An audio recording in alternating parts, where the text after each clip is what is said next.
নমস্কাৰ এই মুহূৰ্তত আহি পৰিছে ৰাতিপুৱাৰ কেইবাটাও বিগ ব্ৰেকিং নিউজ। আজি হৈছে 13 ডিচেম্বৰ। অৰুণোদয়ৰ প্ৰতিজন হিতাধিকাৰীৰ বেংক একাউণ্টত সোমাই গ'ল 1250 টকা। এতিয়াও আপোনাৰ একাউণ্টত অৰুণোদয় আঁচনিৰ 1250 টকা পোৱা নাই নেকি? তেন্তে আপোনাৰ বাবে ভাল খবৰ আহি পৰিছে। এতিয়া একাউণ্টত সোমাব 1250 টকা। লাখ লাখ ৰেচন কাৰ্ডৰ হিতাধিকাৰীৰ বাবে ভাল খবৰ। ৰেচন কাৰ্ড থাকিলে আপোনাৰ একাউণ্টত প্ৰতি মাহতে লাভ কৰিব 2000 টকা। যিসকলে চৰকাৰী ঘৰ জিঅ'ৰিং কৰিছে চৰকাৰী ঘৰৰ প্ৰথম কিস্তিৰ টকা সোমাব। মুখ্যমন্ত্ৰী ডক্টৰ হিমন্ত বিশ্ব শৰ্মাই চৰকাৰী ঘৰক লৈ কেইবাটাও বৃহৎ মন্তব্য কৰিছে। আত্মসহায়ক প্ৰতিজন মহিলাসকলে 10,000 টকাৰ চেক পালে নে নাই? যদি আপোনাৰ সমষ্টিত এতিয়ালৈকে চেক পোৱা নাই কমেণ্ট কৰি জনাই দিয়ক। লগতে কেইবাটাও ৰাজনৈতিক খবৰৰ লগতে অৰাজনৈতিক খবৰ যুগুত কৰা হৈছে আজিৰ দিনটোত। গোটেই অসম তথা ভাৰতৰ বিভিন্ন প্ৰান্তৰ পৰা যুগুত হৈছে কেইবাটাও ডাঙৰ খবৰ। এনেবোৰ খবৰ নিতৌ পাই থাকিবলৈ চেনেলটি ছাবস্ক্ৰাইব কৰি ভিডিঅ'ত এটা লাইক কৰিবলৈ নাপাহৰিব। আজিৰ আমাৰ প্ৰথম এক গুৰুত্বপূৰ্ণ খবৰ হৈছে অসমবাসীৰ বাবে এটা ডাঙৰ খবৰ। আপুনি অৰুণোদয়ৰ ধন পালেনে? যদি আজিলৈকে ধন পোৱা নাই তেন্তে শীঘ্ৰ কৰক এই কাম। লাখ লাখ মহিলাৰ একাউণ্টত জমা হ'ল চৰকাৰী ধন। অৰুণোদয় 2.0 অৰুণোদয় 3.0 টকা প্ৰদান কৰা হৈছে আপোনাৰ বেংক একাউণ্টত। কেৱল এয়াই নহয়, শ্বহীদ কুশল কবলৰ বৃদ্ধ পেঞ্চন আঁচনিৰ টকা প্ৰদান কৰা হৈছে। বিধৱা দিব্যাংগ আৰু বিধৱা পেঞ্চন আঁচনিৰ টকা সোমাই গ'ল আপোনাৰ বেংক একাউণ্টত। প্ৰতি মাহৰ 10 তাৰিখত অৰুণোদয় আঁচনি টকা চৰকাৰে প্ৰদান কৰে, কিন্তু এই মাহত অলপ পলম হৈছে।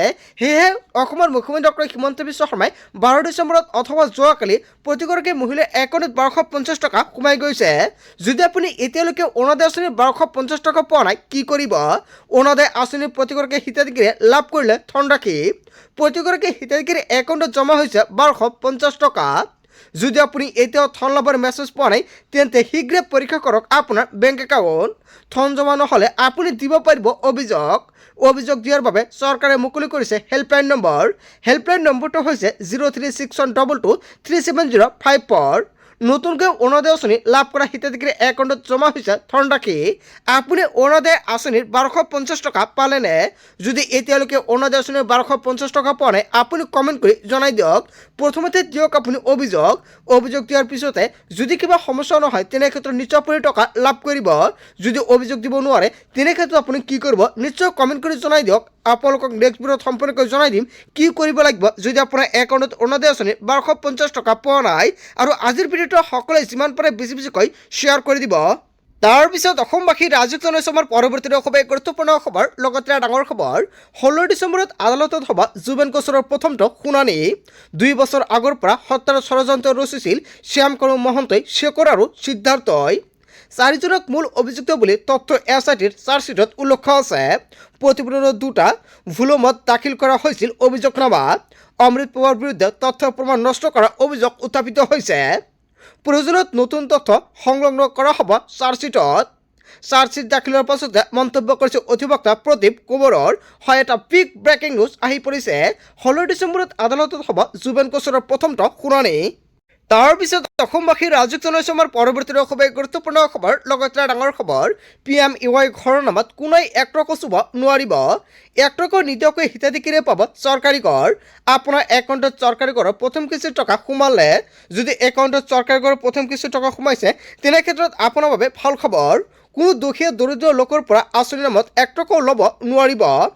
অসম জুৰি কঠোৰ হ'ব চৰকাৰ। অসমৰ বহু ঠাইত এতিয়াও টকালৈ খেলি মেলি চলি আছে। তাতকৈ অসমৰ মুখ্যমন্ত্ৰী ডক্টৰ হিমন্ত বিশ্ব শৰ্মাই কেইবাটাও বৃহৎ মন্তব্য কৰিছে। তাক লৈ কঠোৰ ব্যৱস্থা হাতত লৈছে ৰাজ্য চৰকাৰে। নিযুত মইনা আঁচনি, ৰেচন কাৰ্ড, চৰকাৰী চাকৰি, কেৱল এয়াই নহয় ক'তো কোনো ধৰণৰ লেনদেন হ'ব নোৱাৰিব। চৰকাৰী যিকোনো আঁচনিৰ নামত যদি কোনোৱে টকা বিচাৰিছে লগে লগে দিয়ক আপুনি অভিযোগ। মুখ্যমন্ত্ৰী ডক্টৰ হিমন্ত বিশ্ব শৰ্মাই কেইবাটাও টোল ফ্ৰী নম্বৰ মুকলি কৰিছে। কঠোৰ সকিয়নি মুখ্যমন্ত্ৰী ডক্টৰ হিমন্ত বিশ্ব শৰ্মাৰ। PMAY ঘৰৰ নামত কোনোৱে টকা 1 টকাও চুব নোৱাৰিব। আপোনাৰ গাঁও বা অঞ্চলত চৰকাৰী ঘৰৰ নামত দুৰ্নীতি চলিছে নেকি, বা চৰকাৰী ঘৰৰ নামত যদি কোনোৱে 1 টকা বিচাৰিছে আপুনি দিয়ক অভিযোগ। মুখ্যমন্ত্ৰী ডক্টৰ হিমন্ত বিশ্ব শৰ্মাই অভিযোগ দিয়াৰ বাবে টোল ফ্ৰী নম্বৰ মুকলি কৰিছে। তাৰপিছত অসমবাসী ৰাজযুক্ত আমাৰ পৰৱৰ্তী খুব গুৰুত্বপূৰ্ণ খবৰ, লগতে ডাঙৰ খবৰ। খেতিয়কসকলে সোনকালে কৰক এইকেইটা গুৰুত্বপূৰ্ণ কাম, এতিয়াই কৰক অন্যথা পৰিব ভয়ংকৰ বিপদত। তালিকাত যদিহে নাম নাই তেন্তে এতিয়াই কৰক অভিযোগ। PM কিষাণৰ এপৰ জৰিয়তে আপুনি চাব পাৰিব আপোনাৰ নাম। PM কিষাণৰ প্ৰতিজন হিতাধিকাৰীৰ বাবে ভাল খবৰ। PM কিষাণৰ তালিকাত আপোনাৰ নাম অন্তৰ্ভুক্ত হৈ আছে নেকি? তেনে ক্ষেত্ৰত আপুনি 22 নং কিস্তিৰ টকা নাপাব পাৰে। অতি শীঘ্ৰে পলম নকৰি এতিয়াই এইকেইটা কাম কৰিব লাগিব। চৰকাৰৰ ফালৰ পৰা জাননী জাৰি কৰিছে। ডিবিটি যোগে প্ৰতিগৰাকী হিতাধিকাৰী লাভ কৰিব ধনৰাশি। PM কিষাণ এপৰ জৰিয়তে কৰিব পাৰিব EKYC। যদি আপুনি এতিয়ালৈকে EKYC কৰা নাই, প্ৰতিজন কৃষকে EKYC কৰিব লাগিব। PM কিষাণৰ 21 নং কিস্তিৰ টকা আপুনি পালেনে? যদি আপুনি PM কিষাণৰ 21 নং কিস্তিৰ টকা পোৱা নাই, তেনে ক্ষেত্ৰত 22 নং কিস্তি পোৱাৰ আগতে এই তিনিটা কাম কৰিব লাগিব। নম্বৰ 1, প্ৰথমতে আপুনি ডিবিটি লিংক কৰিছে নে নাই? বহুতো কৃষকে ডিবিটি লিংক নকৰে বাবে PM কিষাণৰ একাউণ্টত PM কিষাণৰ টকা নাপায়।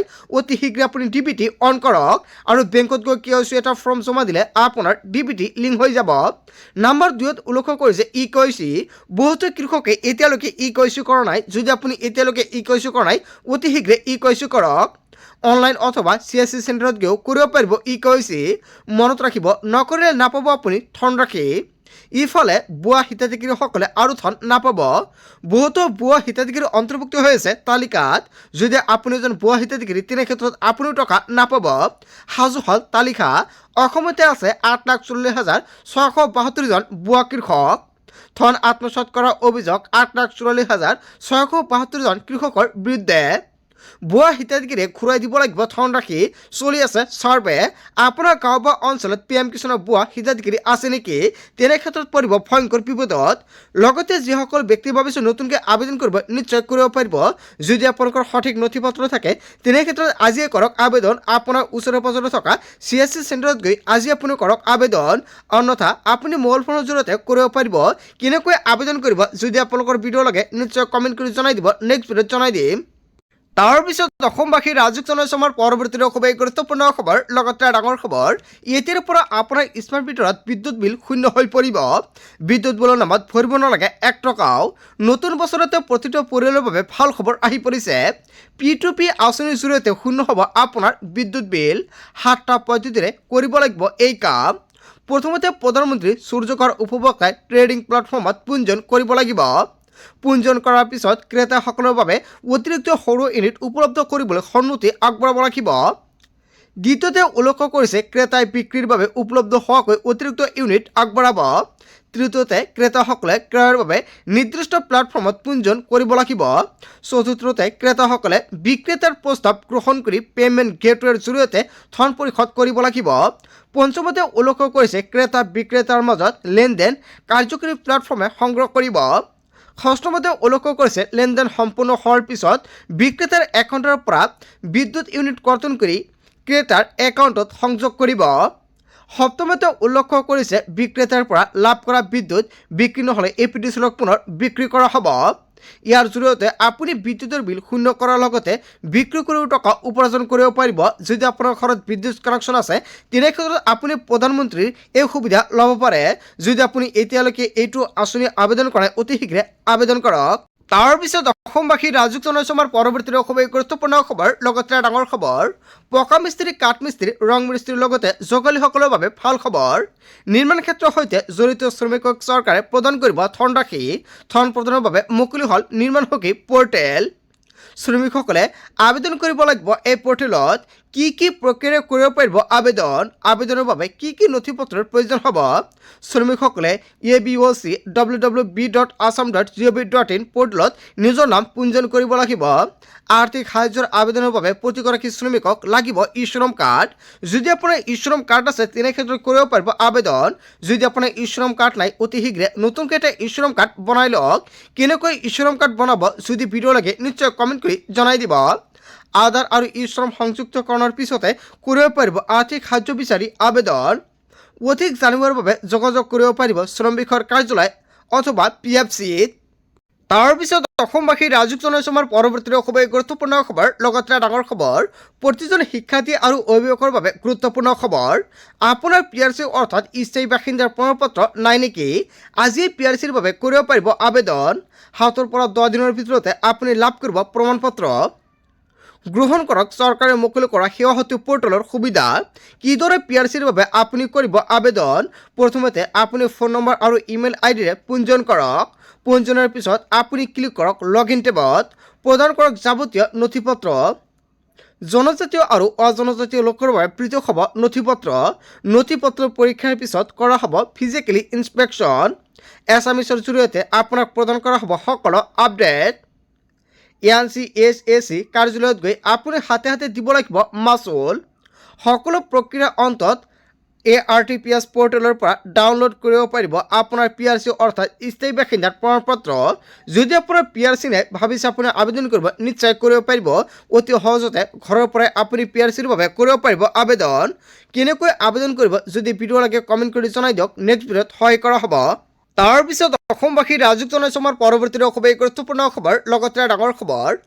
আইনৰ নিয়মেৰে হ'ব মাটি কিনা বেচা প্ৰক্ৰিয়া। অসমৰ মুখ্যমন্ত্ৰী ডক্টৰ হিমন্ত বিশ্ব শৰ্মাই মাটি কিনা বেচাক লৈ কেইবাটাও নতুন নিয়ম সলনি কৰিছে আৰু চৰকাৰে আনিব নতুন আইন।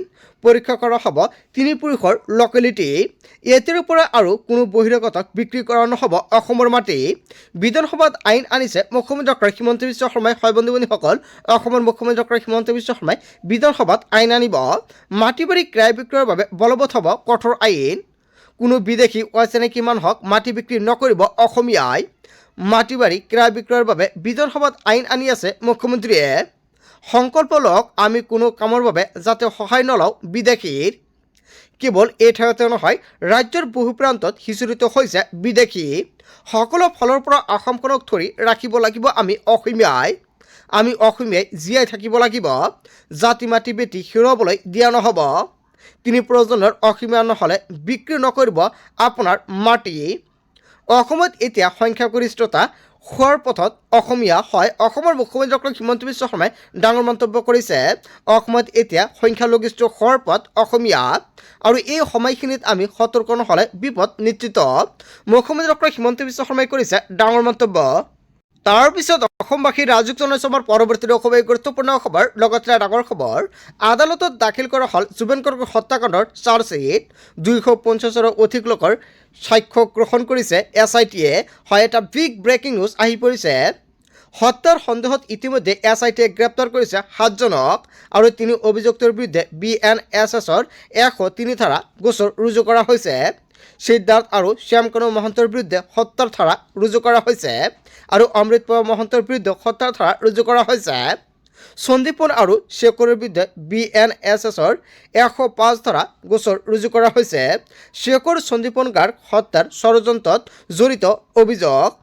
কেৱল এয়াই নহয়, পৰেশ বৈশ্য আৰু নন্দেশ্বৰ বৰাৰ বিৰুদ্ধে BNSSৰ 316 ধাৰা ৰুজু কৰা হৈছে।